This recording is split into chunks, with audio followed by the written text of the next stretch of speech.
Uh, Hello.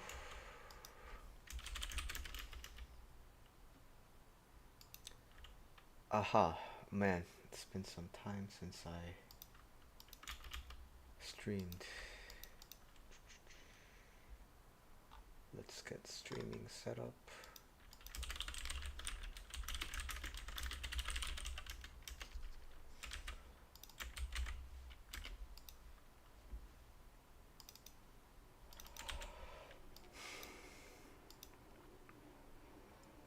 There we go. Hello. Haven't been streaming for a while, but life was so busy. But today I happen to have a lot of time. Uh, my wife is at work. The dogs haven't been picked up yet, so I have some uninterrupted me time. So I wanted to use that for streaming. Um, I've been writing a lot more than before, so that takes up a bit of a time where I usually stream at night, and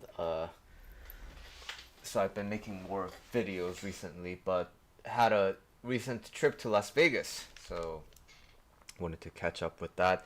Um, so why was I at Las Vegas? I was there because there was a hypnosis conference called Hypnothoughts, and my sister was visiting because she is a presenter there for the pre-conference event, and so I wasn't originally planning on being there, but my wife is very close to my sister, and it had been some time since my wife hung out with my sister. Because my sister has a kid, my nephew now, and it's basically been a long time since they had some like close time where they can just hang out with each other. So my sister was like, "Hey, why don't you tag along?" And I was like, "Okay, sure." And many of my clients also happened to be there, so yeah, had a chance to meet many of my clients in person because I just do I this business that I have, coaching business that I have, is online, right? So I meet my people over Zoom, but it's nice to see that people aren't just a bunch of torsos, you know, that you see on screen. And yeah, so these types of events are good because they were kind of organized by other people and I just tagged along, right? But yeah, it's fulfilling, and my sister said it's fulfilling to meet people, and I agree. It really shows you when the people appreciate you in person. There's a kind of a different experience from just having that kind of a conversation online, right? Spending time with people um, is yeah, that was a thing that I haven't really done with my clients in person, so that was pretty fun. Now, other than that, nothing much. Surprise. I mean, I visited Vegas when I was like, oh, but before that, I wanted to check this out on stream. So my client got me this as a gift, and it's like hypnosis conference, so it's kind of like a hypnotic kind of a themed kaleidoscope. So I want to see if this will work. Okay, I have to hold it really closely, but uh, yeah, you see how this man, it's really hard to hold steady. Yeah, but this is a thing I got from my client, and it's pretty cool. I This worked with my cell phone, so I wanted to see if it worked on my webcam, and it is, and it does. That's cool. So to talk about my Vegas experience for a little bit, I visited Vegas when I was a kid, and at that time I couldn't gamble, and I remember the casinos being a lot more strict about children not entering the area of the basically every hotel has a casino, right? And I remember it in the past being super strict about the separation between the hotel space and the casino space. But I noticed this time that the casinos were a lot more open than I originally remembered. So I saw a lot of kids just walking past the slot machines. But I guess somebody's monitoring so that they don't play. But that was something I noticed. Also, well, now it's just gonna show my age, but I remember casinos being all about like actually pulling down the machines, but everything is digital now. So all you do is just sit down and press buttons, and the button just like the screen just shows you a random sequence of things. And I was like, wow, that's really it's been that was kind of a shift because I'm so used to things being physical. But again, I guess that just shows my age. And I stayed at the hotel called the Sahara, and another thing that was really surprising was people smoking indoors. So like Las Vegas is known for like gambling, right? But to see people smoking indoors, I haven't seen that in a really long time. Cause Korea, you used to be able to do it, but that culture of smoking indoors is slowly but surely just kind of getting removed from the world, right? But here I am at the hotel, and then I see a bunch of people just like, and then they're just like playing the slot machines, and I was like, wow, I haven't seen that in a really really long time. And yeah, my sister gave me like $10 to try it, but I have no interest in gambling, right? But I played enough video games to kind of understand the mechanics of gambling now, and that was really interesting. So my sister also doesn't know anything about gambling, so what my sister does is like just put $10 in, and then you play like 1 cent bid, right? And then you just play like one game, one line, and over and over and over and over and over. And so basically, what I'm saying is when you have a like slot machine, you have like rows, right?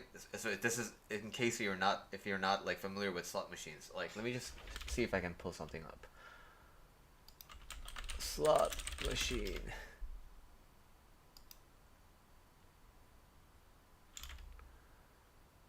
I'm so caught up. Yeah, so you have these things, right? So let's pick something. Yeah, these are the ones that are in casinos these days. But if we can just look at this one here, right? So there's like 3 lines with 3 rows and 5 columns, right? And when you make the lowest bid, why is it so hard to find the modern example of what's actually in the casinos these days? Okay, so take a look at these ones, right? So if you look the second one to the, let me see. Oh no.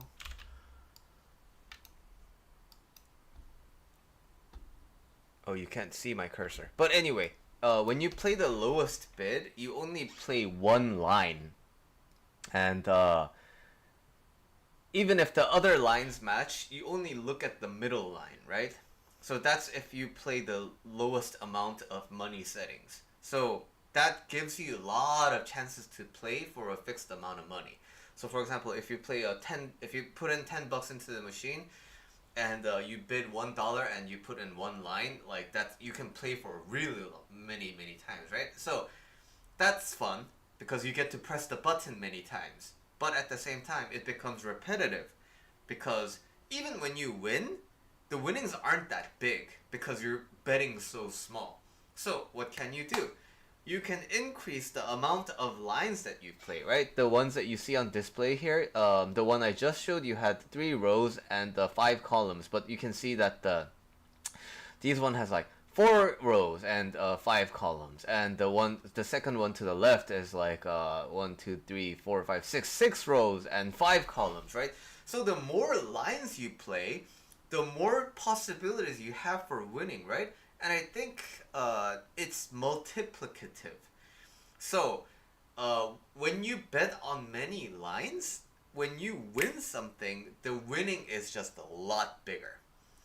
And sometimes you get warped into this like bonus round, and then they give you a lot of free spins that multiply your winnings, right? So the whole mechanics of how slot machines work is you can either optimize for maximum playability, and maximum playability is basically bidding very small and bidding and playing multiple times. Now that gets repetitive. So another way you can play is betting on many lines, right? And when you bet on many lines, it increases your pool, but at the same time, one play costs more money. So if you want to win big, you have to bid a lot. You have to bet a lot, right? And in order to sustain that like big pool over time, you need to invest a lot of money, right?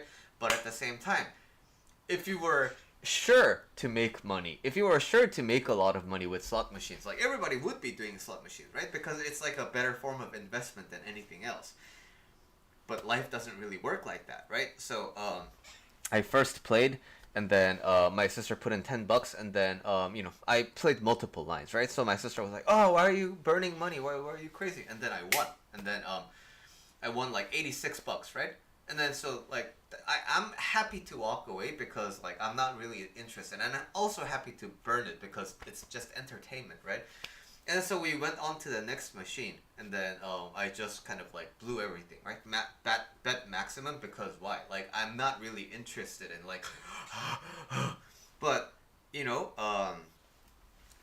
it's so interesting because even with like my zenness, right? Even with my presence of mind, the visual stimulus and the auditory signals and everything, right? It's just so stimulating to the brain. And so you have five columns, right? And then dun, dun, dun, dun, and then it kind of like climaxes you, right? And then that's just the audio part of it. But the when you get something good, like you get a like a brief golden pulse. You know, boom, boom, boom, dun, dun, and then sometimes you get that like ding, ding, ding, ding, ding, ding, and it's like just this crazy big payoff, right? And then that's followed by these really depressing like,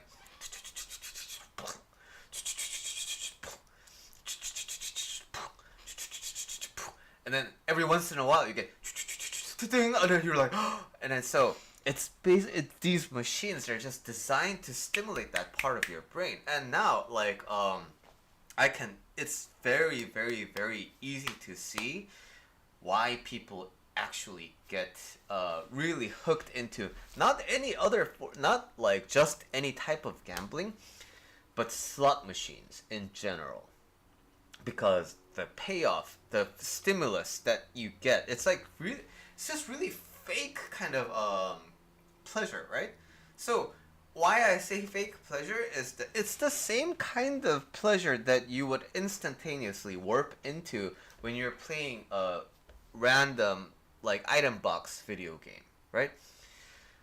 So when you're playing a probability based mobile game, you play and then the box like spins around, and then there's like this golden hue, and then there's this like purple hue, and then you don't know what you're gonna get, and then boom, and the for mobile games, it's like you're just looking at your small screen and you're getting warped into it. But then when you walk into a casino, right, you're just surrounded by that environment, right? And when you go to a library, you're more likely to calm down and read books, right? And when you go to like a club, you're more likely to lose your mind, right? Like and party.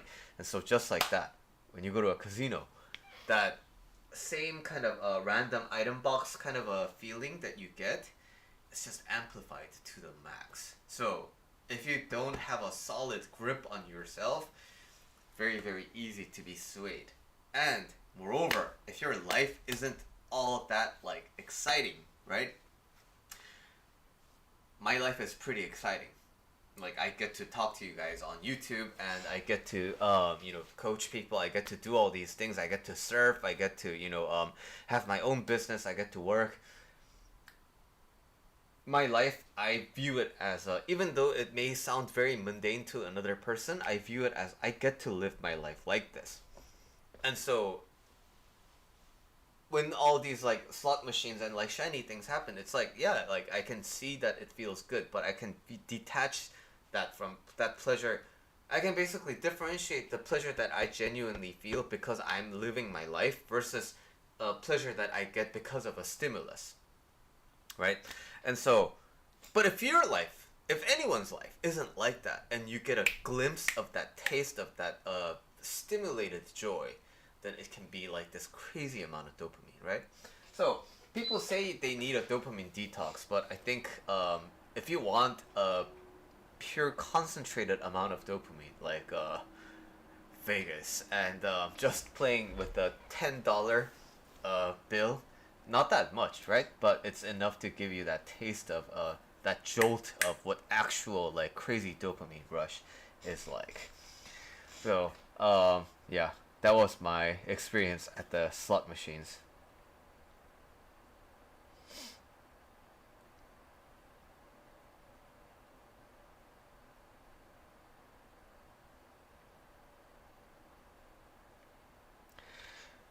And what else? Oh, and we saw Cirque du Soleil,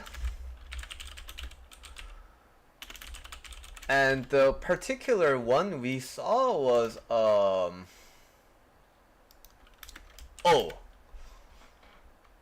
we saw this one, which is water themed, and that was really really cool. So to review what was very fun for me is number one, it's a aquatic themed circus. So it's not just like acrobatics and rope like swinging and things like that. There are elements of that, but a big part of it is there's a pool of water, and so there's elements of synchronized swimming, and there's elements of diving. And I don't know if you watch diving videos like me on YouTube, but high diving can be very, very visually stimulating, right? Especially when coupled with the high amplitude movements because people swing from the ropes. It's just amazing, right? And this pool that you see in the middle, right? It has variable depth. So there's a kind of a stage mechanic underneath. So sometimes people walk on the water because the platform is high enough so that it gives you the visual kind of impression that you are walking on water. But then shortly after the platform sinks, and then now you see people like just diving like head first like crazy, right? And then and sometimes the water just completely disappears and then it becomes a completely dry platform, and it just goes back and forth between those kinds of things, and it's just a really great experience because okay, at first I was like, oh, Cirque du Soleil is probably just like any other circus kind of an event, but there's a lot of element of drama, and there's a lot of element of dancing, like not just like dancing, but like professional like ballet dancing, like stage dancing, right? So it's a great combination of performance art combined with acrobatics and combined with aquatic sports, and that was really really fun to watch. And also, there's like some strangely, there's also some pyro elements to it too. So you see a lot of like fire spinning, and then there's this one guy is reading the newspaper and he's on fire the entire time of the act. That's kind of crazy too. Oh, also, a big proportion of the show is like mimes. Not just this guy, but oh yeah, it's this person. Yeah, the person on the right. So actual like clown like act. Does oh yeah, these two. They're kind of the slapstick people who are doing the mime act, and I thought they were kind of the pre-show entertainment, but it's not. It's kind of baked into the act, and so there's this nice cadence of high adrenaline and high dopamine, crazy kind of like acts, and then the mime brings in a bit of a physical comedy and the situational comedy to kind of make the vibe more calm down, and people have relaxed fun, and then the adrenaline shoots up, and then people are at the edge of their seats, and then you calm down and things like that. Yeah, and there's also a contortionist act, which is just crazy too. that was really impressive. I think they are siblings, but there is a three-person contortionist act, and yeah, basically like they fold their body backwards, and then so they're like this, and then their butt is above their head, and then they stack themselves like that. Uh, yeah, some really impressive stuff to watch. So if you're looking for a Cirque du Soleil show, I think the O is the oldest. It's been around the longest, so that was a really fun experience. And aside from that, the food was very, I think, unfortunate. Um, and I think I know that Vegas is known to having some good food, but I think that's outside of the strip area. But inside the strip area, you're supposed to have good food, but the prices are so the standard of pricing is so high that it's just you either pay like high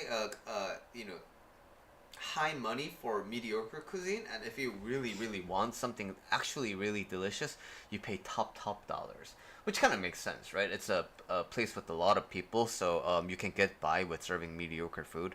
So most of my meals were very mediocre, but it was kind of interesting to see because if you just drive a few 30 minutes outside it's known to have a lot of great food, but inside the strip where all the tourists actually are, food was kind of mediocre to leaning towards the side of bad. So uh, that was not that good, but I'm less attached to having great food and for every meal now, so that was okay. And this time, when I went to New York last time, bowing while traveling was not that demanding. I think it's because I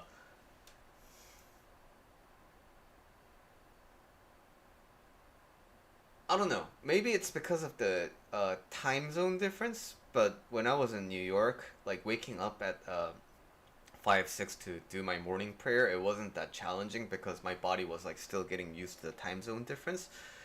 But man, the this time traveling to Vegas and then trying to wake up at 5 to do the morning prayers was really challenging. I was super tired. We flew this time. We used a Spirit airline, and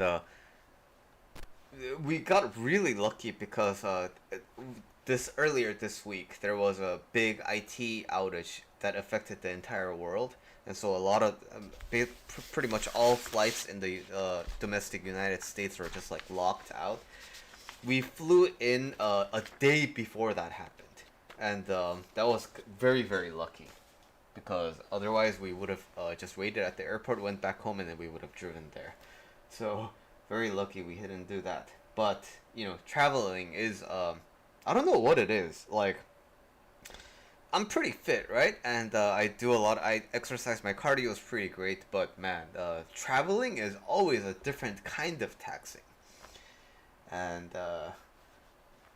combine that with just waking up early to kind of keep that momentum going. It's different. But you know what? What's really nice about keeping that morning routine, keeping that morning prayer going is that there's a sense of steadiness. It just really reminds you that your life is kind of the same wherever you go. You're still you. There's this really famous SNL skit about how you can travel to Italy, but if you're already sad, you're gonna be sad in Italy too. It's the same thing, right? I'm me wherever I go, and so when I'm traveling, there it can be kind of I noticed this in a lot of people, other people too, but there's a sense of like, oh man, should I just move here? And this place is so good, and like, oh, I don't want to go back home. And travel has this ability to bring in that kind of an experience, right? But you know, keep. I really felt the sense of presence, and it's Probably because I've spent so much time staying with myself and practicing staying with myself regardless of what circumstance or what condition I'm in. But the morning prayers really helped me ground and just be like, oh yeah, I'm physically at Vegas, but nothing is different. So I'm still with my wife. I still have my body. Everything is intact, um, and that helps me kind of get swayed less, which really helps when you're in a place like Las Vegas. And so that was another element of my travel, and I think it's because I started being on YouTube and I'm streaming. I got really, really, really good at just talking by myself for an extended amount of time. And so my sister, it's been like a year since we last hung out, and so she didn't really know this part about me that I'd been streaming. So my sister would be in presence, and then I would be having a conversation with someone, right? And then the person would ask me things, and then I would just kind of like go on and on and on, like as if I was talking to you guys like this. And then my sister is like, why are you talking that much? And then I didn't even realize this, right? I didn't even realize that I was going kind of like on stream mode. Um, but I was like, yeah, I guess like it's better than the surface level talking of like just hey, so Billy, like, what do you do? I'm like, oh, I'm a software engineer and I'm a life coach. What do you do? Blah blah blah. So I think I'm more open about talking about myself because of this experience of talking to you guys on stream. And what that really led to discovering, this is one of the things that I wanted to talk about today, but social encounters. And this has to, hey, Denise, good to see you. Good morning. Um, I had a question, a viewer question, while I was traveling, and I'm planning on answering that during this stream as well. But let me turn on the recording for this one. So I was at Vegas for a conference, and it was a hypnosis conference. So it was basically an entire group of people who engage in hypnosis in one form or another, and it's a big social gathering. So naturally, I see many different types of people. Right? Some people are a lot more extroverted than others. Some people are more introverted than others. Right? So you can kind of so I went to this pool party, right? And then I stayed there for like 2-3 hours. And as an observer, I can see that regardless of whether you are extroverted or introverted, the general trend is that people have a social battery, right?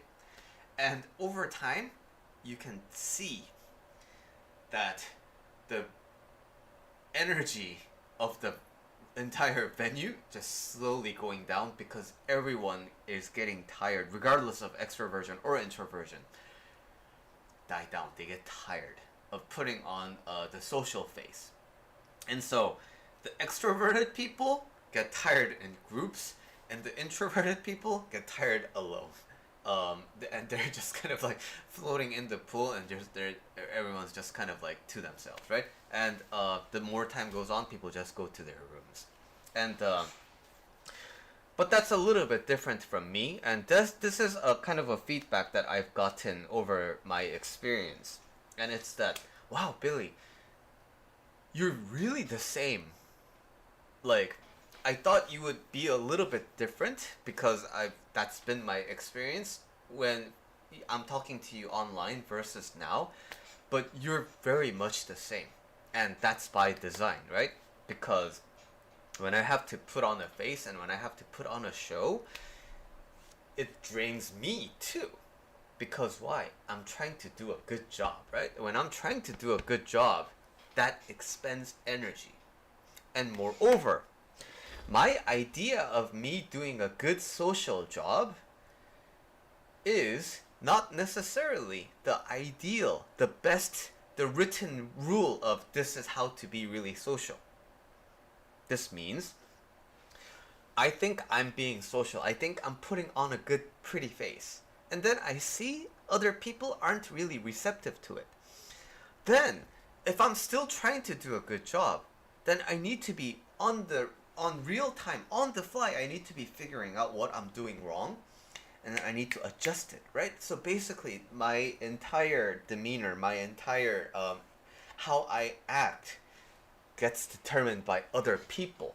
And moreover, especially in a conference setting like this, there are lots of other people, right? So constantly having to kind of switch faces, this takes up a lot of your energy. So why am I talking about my conference experience? It's because it also applies to the youth. If you are young, you're in high school or college, or if you're in your early 20s, right?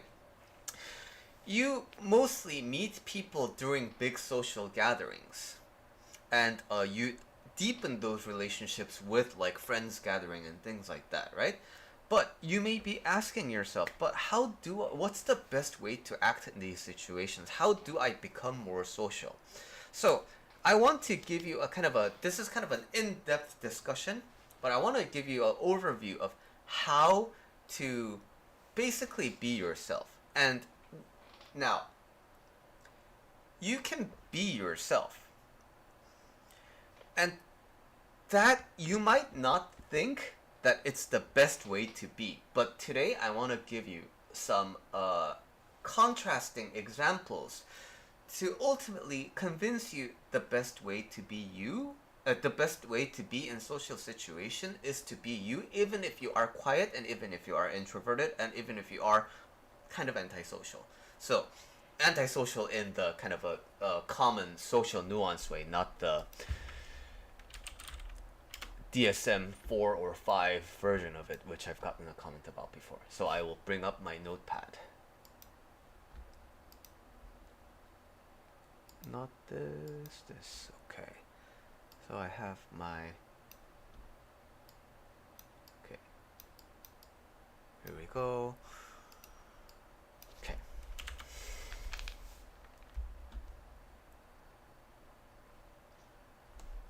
I'm gonna get some water.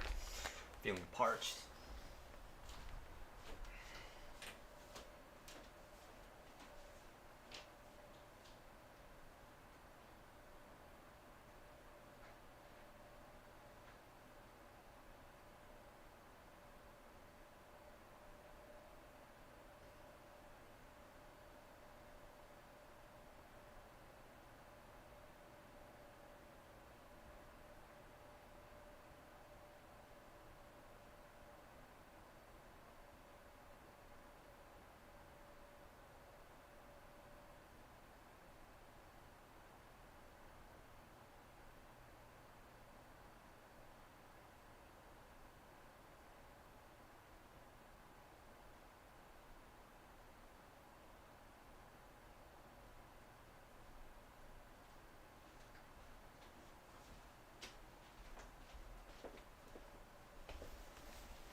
We typically think that when you are in so this is you and then these are other people, in order to be successful in a social environment, we have to be making engagements, we have to be doing these things, right?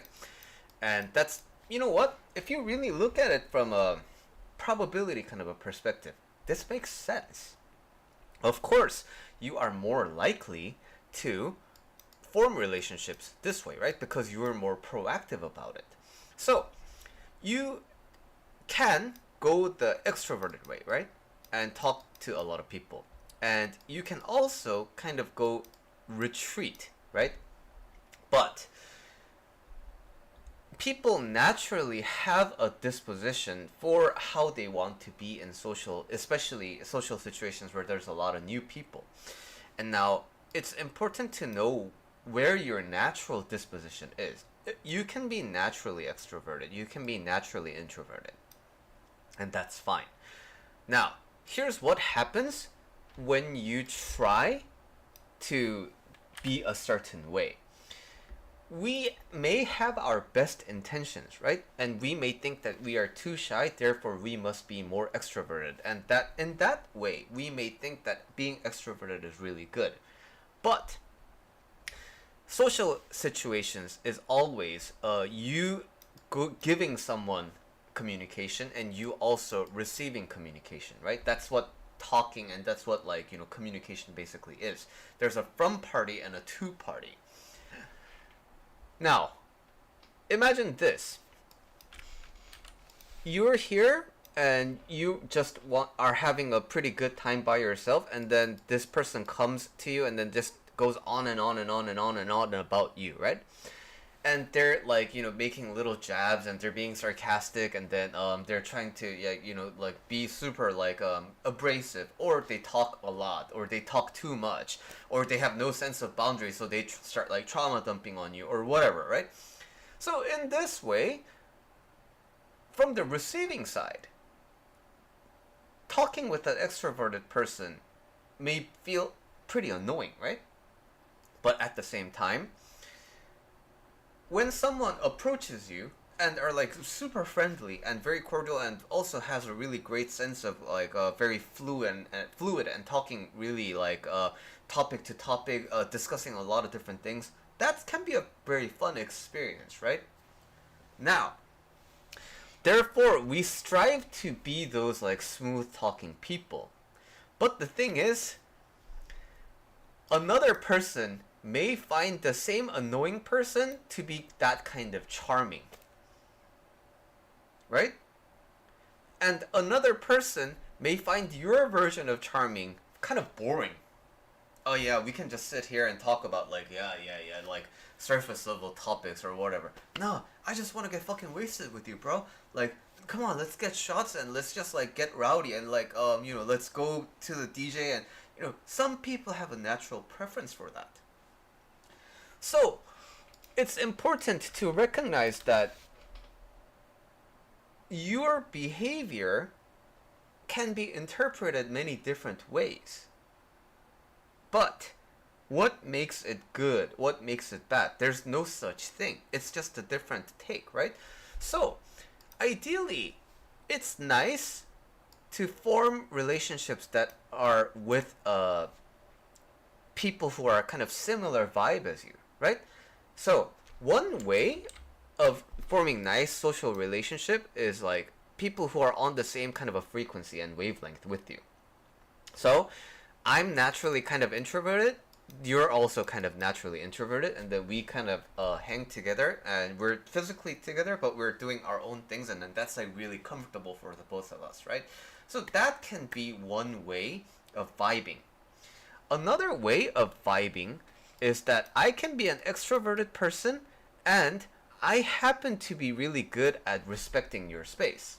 So I will always invite you to things and I will always want to engage with you, and because we're so like compatible, we're in the kind of a same frequency, we like the same things just in a different way and something like that. So I can feel comfortable enough to be more myself around you, but it doesn't mean that I'm gonna go do that with everyone else, right? So there are ways you can hang out with different kind of verded types of people. Going back to the we just discussed only the extroverted part, right? Okay, so what if I go to a party and I'm introverted? Now you might be thinking, man, this person is at this party, doesn't like, well, why are they just there alone? Why are they just looking at their phone? Why are they not doing anything? So we typically have this idea about introverted people, right? So we tend to think that's bad. But also, what tends to happen is like, when you're just kind of like, there's too much going on and you need that kind of a quiet space, you see someone in the corner, just kind of there, and they're with their drink and then they're just in there. It's kind of comforting to just go there and just kind of congregate there, right? You don't need to talk. You can just catch a glance and say hi. But this just kind of starts forming that like chill vibe zone, right? Where people are just doing their own thing, but they take a moment to breathe, or I don't know, they just like observing people from there. So, what I'm trying to tell you is that both introverted and extroverted can be charming or very annoying. So, if both can be charming or annoying, and it's up to other people how to tell, like, what to decide whether you are annoying or not, whether you are really fun in a social environment or not.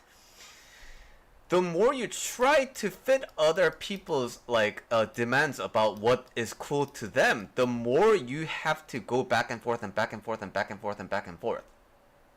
Now, this is what makes social encounters so draining, so that next time a meetup happens, you just don't want to go.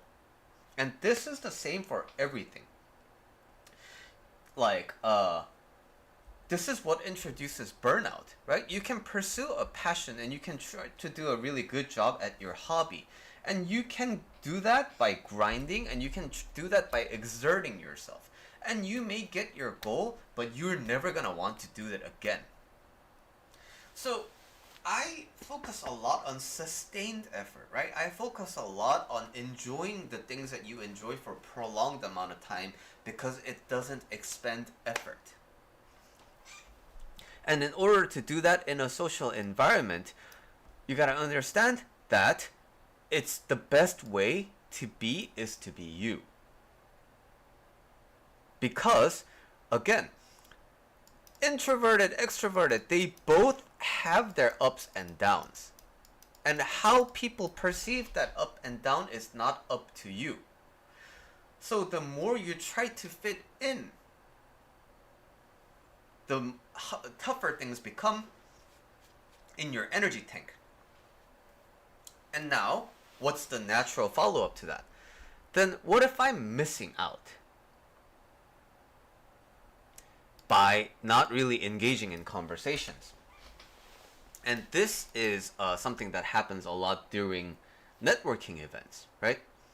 If you're just kind of there at a networking event, then you might be like, oh man, like I'm wasting my time, so I should be, and that's what kind of turns people off to networking events, right?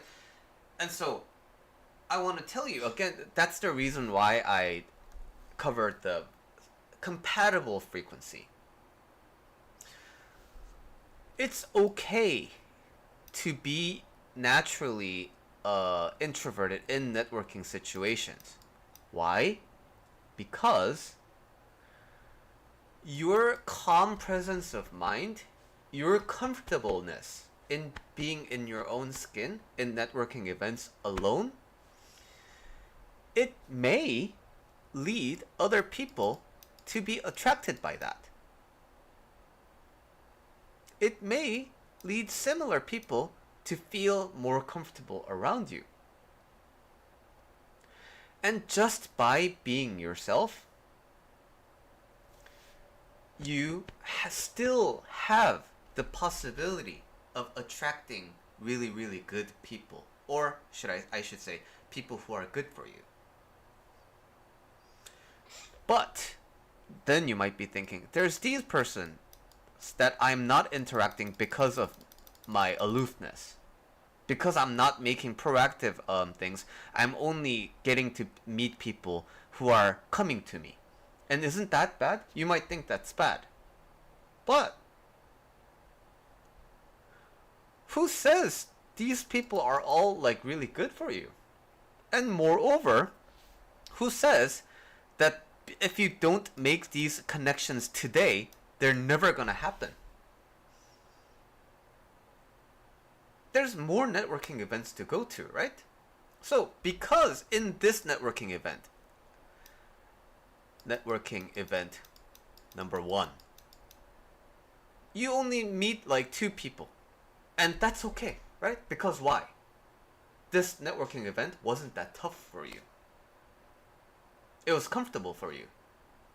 Because you were just being yourself. And so guess what? Networking event number 2 happens. You already know two people, but let's say this is like a same field, so you kind of it's a mixer of same industry, right? Good. So now some people here may have noticed you from before, and then now they may be coming up to you, or who cares? They may be not, and that's not bad, right? Again, you're comfortable being you here. Networking event 3, networking event 4, networking event 5. And guess what? Because this isn't taxing on you, you get to show up a lot. And when you naturally show up a lot, you get more recognized because you're kind of that constant in the picture, right? And that's how things can change. We typically tend to think in order to get the big things that we want, we need to expend a lot of effort. We need to go out of our comfort zone because we're so used to that kind of risk-reward structure. So here's my relative magnitude as a human being. This is what I want. We think that we need to expend this much energy. And what I'm trying to say to you is you can be yourself. And you have this much thing going on, right? But you never know when the next person who comes to you and they just add this much to your life. And now it's just this little much, right? And that's a lot more manageable than this big chunk right here. And then you, over time, you meet another person who can give you just this much. And again, you may encounter another person over time who adds this much to your life. And what I'm saying is, the journey to this big block, the journey to this big thing that you want, may be in really negligible small steps. All you're doing is live your life with small intentions, and they roll up and they add up to this great thing in your life. Now, of course, is it possible for us to really apply ourselves and get this big thing? Yeah. And sometimes we get lucky. And we can sometimes get a quantum jump from going here to here in one step. So what's important is we don't know. And in order for us to, either way, whether it be big changes or small changes, in order for us to progress to the ideas that we want, all we have to do is keep moving forward. But is it easier to move forward with lots of expectations and lots of stress? Or is it easier to move forward when things are so easy? And you don't have to be anything. It's just so much easier when you just walk step by step and no stress. You don't need to be anybody else but you. It's easy. And I hope you try this kind of a mindset on before you go to the next networking event. Because why?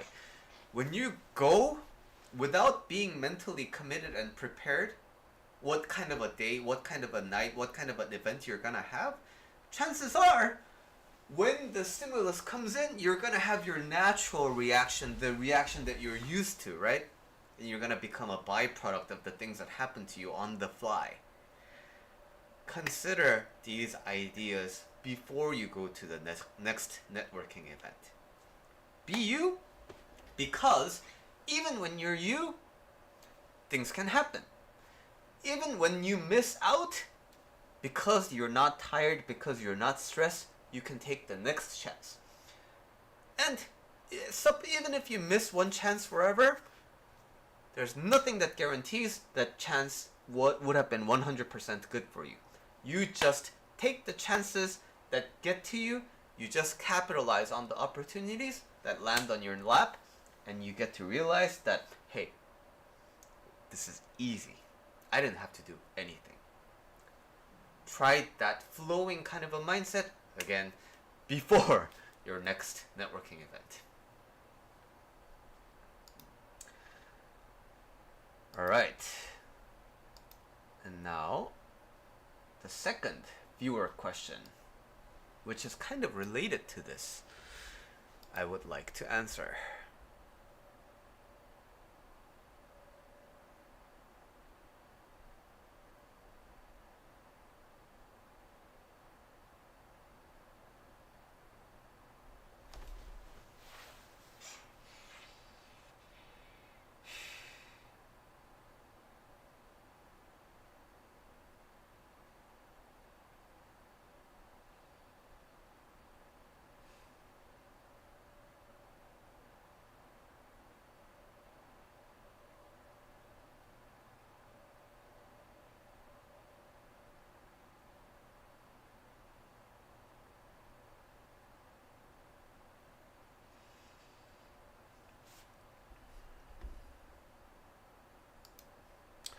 I got a question about being embarrassed. And so the condensed version of it is, Billy, I'm asking you about the way we hold ourselves back because we don't want to be less than perfect. Like, I have trouble in dance class because I can't make mistakes. I can't learn moves looking at the mirror because I can't look foolish in front of the class. Okay, so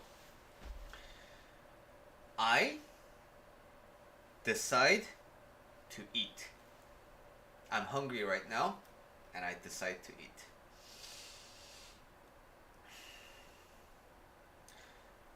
But I'm just sitting here. I'm not gonna be eating, right? I'm gonna decide to be rich. I'm gonna decide to become really good at jiu-jitsu. I'm gonna decide to become really good at surfing. Again, I can decide and I can commit and I can tell myself. But as long as I don't do the actions that will actually get me to that goal, it's not gonna come to me, right? So, I want to be good at dancing. That's why I go to class. But I cannot learn moves looking at the mirror because I cannot look foolish in front of the class. Okay, so that means you signed up for the class. You're going there in person, but you can't practice. Which means you're not really doing the thing that you wanted to do in the first place. So, this is kind of Captain Obvious thing, right? But why it's so important for me to say this first is people don't know how much they are suffering. Like, this situation is frustrating, right? But people don't really feel how much of a big problem this is. So, people are more or less okay with living their lives in a contained manner because they don't know how much freedom, how much authentic life is being taken away by them without them even knowing. So it's like this. Suppose you are a college student about to be entering your freshman class, and then you paid your tuition, okay? And your parents and you both worked really hard to pay the tuition. And then turns out you had this crazy amount of scholarships that were available to you, but you just didn't know about it. And now, if you didn't know about this, if you didn't know that you missed out on this scholarship, you wouldn't feel that bad, right? Because you were okay with paying that much going to college. Yeah, it was hard, but like it was all worth it, right? But now that you know, it eats you up on the inside, right? Holy fucking shit! I could have paid $0, and instead I paid like $20,000, and that kind of a big gap is precisely what's that big recognition of like, oh my god, my life could be like that, and instead I had this. This big gap is, I think, what's missing in a lot of people. So, your life, all the things that you want to do, the life inside of you that wants to be lived, is being suppressed. And right, life right now without the dance class is like okay, right? But if you only knew how it would feel to express yourself with body, and how that experience would actually feel for you, given your life and given your experiences, given your desires, if you knew how much that would feel, how liberating that would feel, how that experience would alter how you look at everything, if you only truly knew that, this situation of being contained by other people's expectations of you, and the idea of you failing in front of other people, this would be a much bigger problem that requires immediate action. And I really want you to kind of get that kind of inner fire, right? Not It's different from being like spiteful. This different from like self-criticism. I want you to recognize, and I want you to understand that that inner fire may be missing, may be really weak, and you just want to look for easy ways to get out of these like uncomfortable situations, and you want to maintain yourself at this like small level.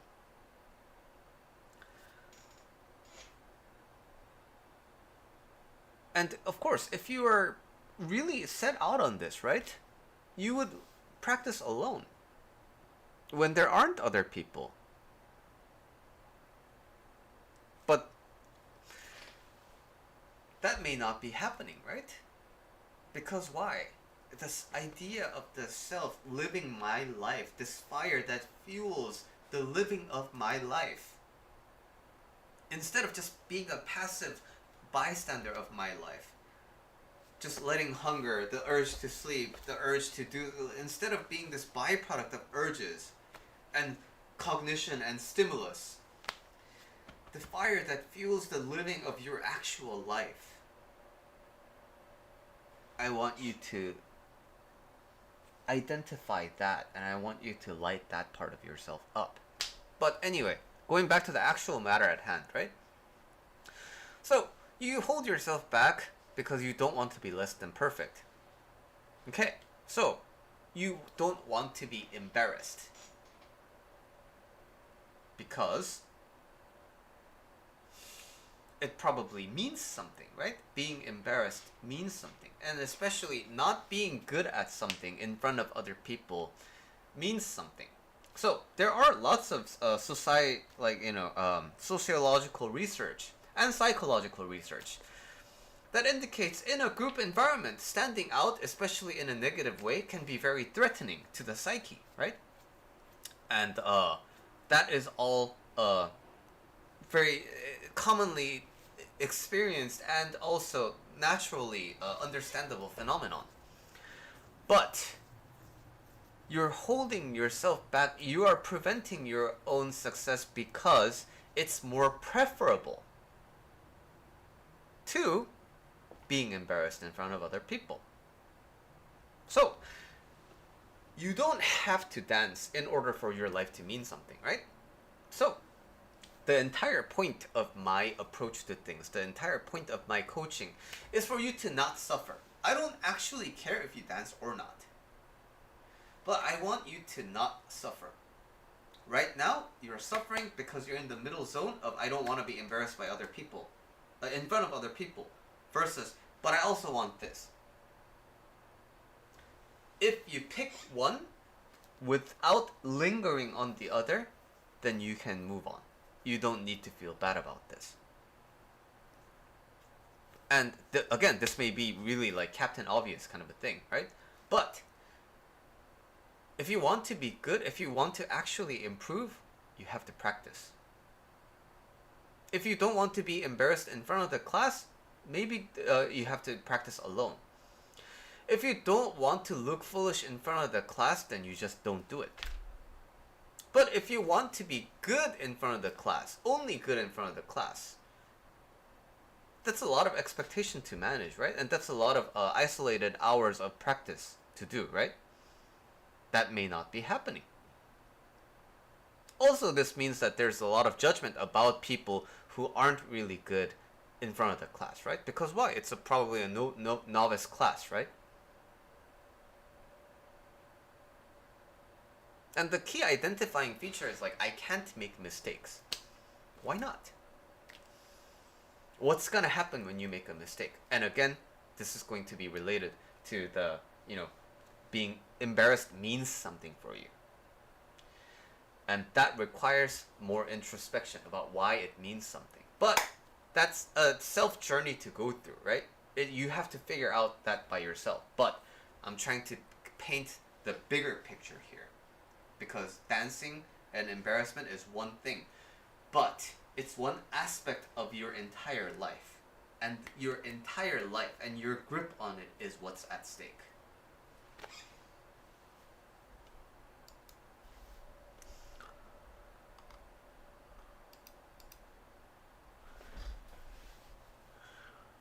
There was another question, and it's a little bit big and long, so I'm not sure if it's gonna be appropriate for the stream, so let me just start reading it a little bit.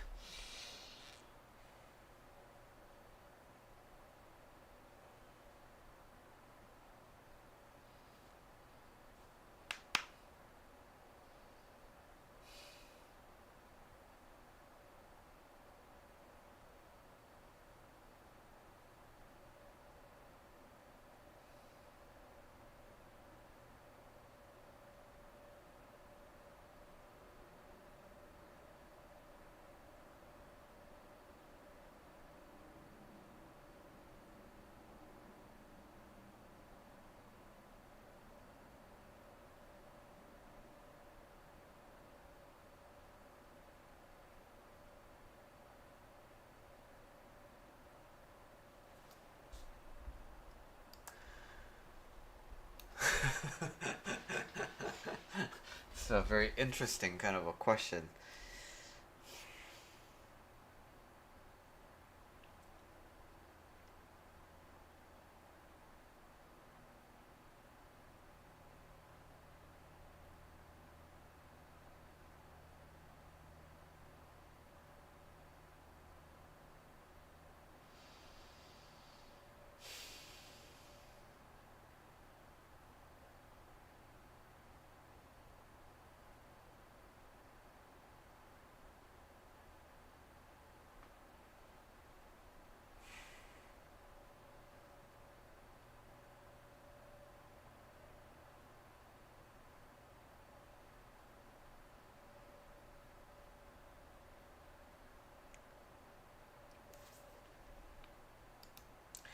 We have another community question. I think it's less of a question, but more like a situation and what to do. I guess that's kind of a question. But anyway, I'm gonna heavily paraphrase this. But, Billy, I am into tarot cards. And I got a soulmate reading. And I have this recurring character in many readings. And all the readers, and I don't know if it's an actual like person reading these things or not, but consistently they keep saying you will meet a soulmate soon. And I even had personalized readings with specific time frames, and all of those time frames have passed. So basically, tarot card reading, one after the other, about relationships and soulmates, and they all say it's coming, it's coming, it's coming. But it's not. It's not happening in real life. And therefore, I just feel really hurt by this whole situation. I never asked for this. Why dangle something I want the most in front of me and keep me waiting forever? Why did I have to hear this message?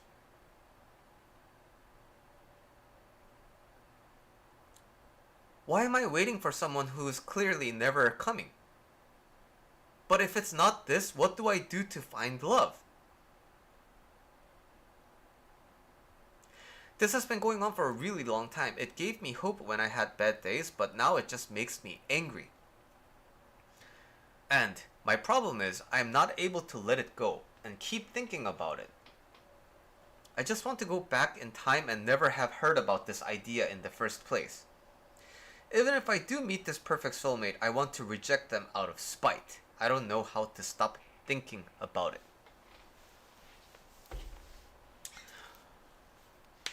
So the root of your problem that you are experiencing in your life, the root of the suffering that you are experiencing in your life, right, is in the last part. You can't stop thinking about it, which means it's in the realm of mental illness. Now, I'm not saying it's like, like you need to be hospitalized or anything with stigma like that, right? But neurologically, thoughts come and they go. Thoughts come and then they go. Urges arise and then they sink down. That's how things work, right? So, heart, it pumps blood, right? And heart has 4 chambers, right? And 2 of them are in receiving and the 2 of them are in pumping, right?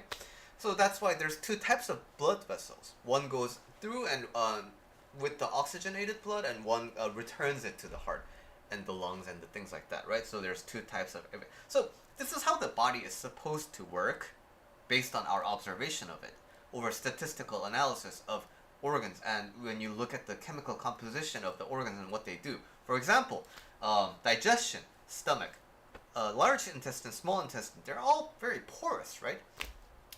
They have different membrane layers that allow for different nutrients and chemicals to pass through. But, okay, so when you have a kidney failure, kidney's not doing its job, right? What that means is kidney is supposed to have a membrane in a healthy human being that passes these chemicals and filters this so that your bloodstream gets blah blah blah blah. But kidney failure indicates that kidney is not doing that job. That organ is supposed to have this role. Same with liver failure, with like cirrhosis, like with alcoholism and things like that.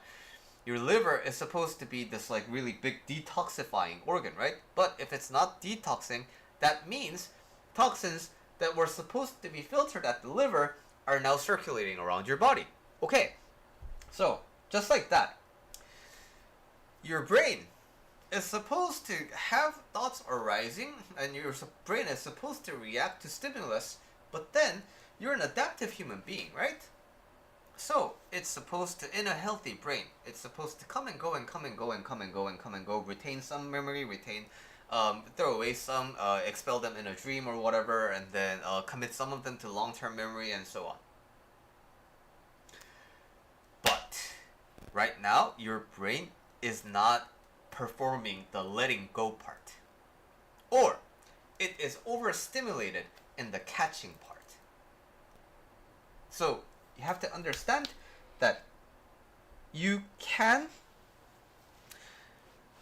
work through this with my suggested approaches, right? Of the 3-minute plank, 108 bows, meditation. You can go through this by developing a solid sense of yourself and being able to not get swept away by the thoughts. Or you can get,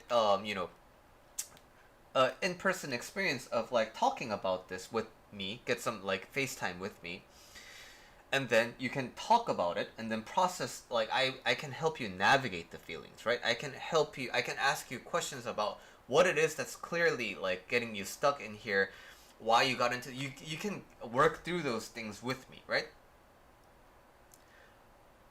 But at the same time, you have to understand that this may be a result of your brain not properly doing its job.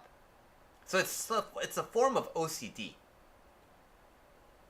So, if you have the resources and the option available to you, yes, you could do it the meditation way. Yes, you could do it the coaching way. And I'm happy to do it with you. But at the same time, it may just be a lot easier if you can get medicated, and if you can get the kind of the medical diagnosis and the medical attention for OCD. But with that said, let's think about this. Suppose this isn't your life, right? And it's a movie character. And this movie character is having this crazy resentment about this soulmate. And now instead of a tarot reading, let's say this movie character has is from a fortune telling family, or in that culture there's a big like fortune telling prophecy kind of a thing. And then they were prophesized for something, and then the prophecy is never coming true for them. So a good example of this is like Encanto, right? In Encanto, the whole family is magical, but the main protagonist doesn't have the magic, right? So when you look at that, and basically I'm trying to get you to remove yourself and just try to examine this phenomenon itself.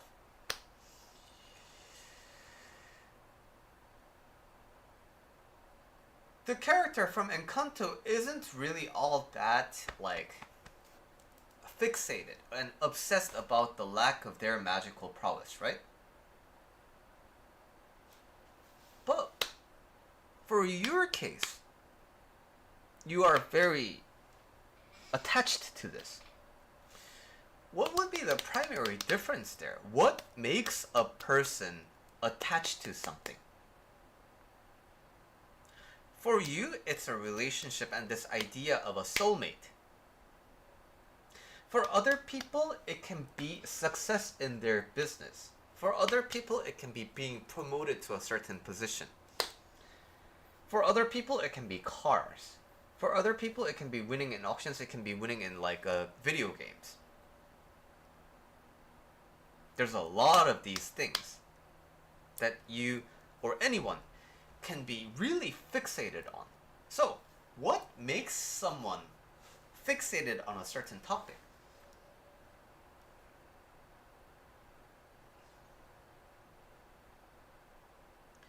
It's this big discrepancy between not having that resource, which is a big negative, and the big positive that you will get when you have this. So the gap between what you have to win and what you have to lose is so big. Okay, so if the gap is that big, right? Why don't we do something about it? Like, if I knew that, for example, I'm a life coach, right? And suppose I want to be famous on the internet, and so I want a famous person as my client. Now, I could DM influencers. I could DM celebrities and be like, I want to be your life coach. Right? I could totally do that. But I could also be like, man, I really want other people to DM me. I want famous people to DM me. I really want famous people. I want these really popular influencers to reach out to me. I want them to be my client. Why aren't they being my client? So what's the difference between those two? Why does one lean one way or the other? And it has really to do with your perception of your capacity, your capability. I can DM people because I believe I can. But what may be missing from your life is that you are too exhausted and you are too tired and you are feeling so defeated that you have lost the ability to think that this is a possibility for you. You have lost the idea that you can get this. And now, all the remaining possibility is them to come to you. But realistically speaking, your soulmate is not going to come with the name badge that says, I am your soulmate, yeah? Realistically, you would not be able to tell if someone is your soulmate or not from the first glance, right?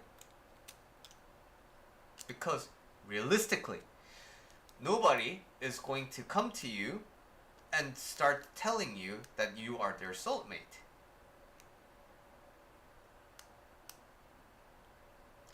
How did I know my wife was my soulmate? I dated her, and I learned that over time. Turns out I feel really, really comfortable, and I feel like myself when I'm with her. And while I could experience that with other people, I just really feel this really intimate feeling that I don't think at this moment in time see the point of relinquishing and finding out whether there is another one. I decided through experience, through comparative experience, through the goods and bads of having a wonderful phase in our relationship to having some rocky moments in our relationships. And I evaluated both, and turns out, hey, the worst thing that happens in this relationship is still better than not having this person at all in my life. And when I experienced the good with my wife, turns out it's really amazing. And she also says she feels very like her when she is with me. Okay, so now we know by comparative experience, right? So without that experience, it can be the same person. And it's been 10 years since I married my wife and we dated for 3 years, so let's rewind time 13 years. And someone told me, you're gonna marry this person, and this person is your soulmate. I would have been like, I don't know, like, how would I know? Or, if I'm in your shoes right now, right? Because I met my wife through introduction. Somebody introduced us to each other. Then I would just blindly believe that this must be the person. And now when I walk in with that expectation, you're supposed to be my soulmate, then guess what? Like, at the time my wife, without us knowing each other, it's not gonna meet that expectation.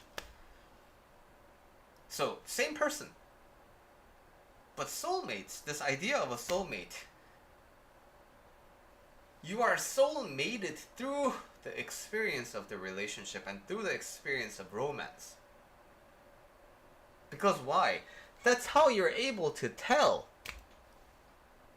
And sometimes, who you thought you were soulmates might not end up getting in marriage, or you may be divorced. But that's fine, because now you have a better idea of what makes a person your soulmate, right? And the soulmate is eventually acquired through your relationship with romance. And this applies to not just romance, but everything in your life. But again, you right now at this moment don't have it in you to proactively go for it because of whatever reason. You may be burnt out from life. You may have a lot of trauma around relationship. You may just have a really be in a period of time where you have really, really low sense of self-worth. These are all things that may be happening, but in the end, you have a very weakened sense of self, and that is what is contributing to all the problems. So what needs to happen? Finding your sense of self is great, but especially because this is a phenomenon that has to do with the brain, right? If you can get some medical treatment for it after a proper diagnosis, that can be very, very helpful in speeding up the process of moving past these urges that grip your mind. All right. Wow. Must have had a lot of things I wanted to say today because streamed for hour and 20 minutes. All right. Well, I have some morning sessions that I need to go to now, so I'm wrapping up the stream. Thank you so much for joining.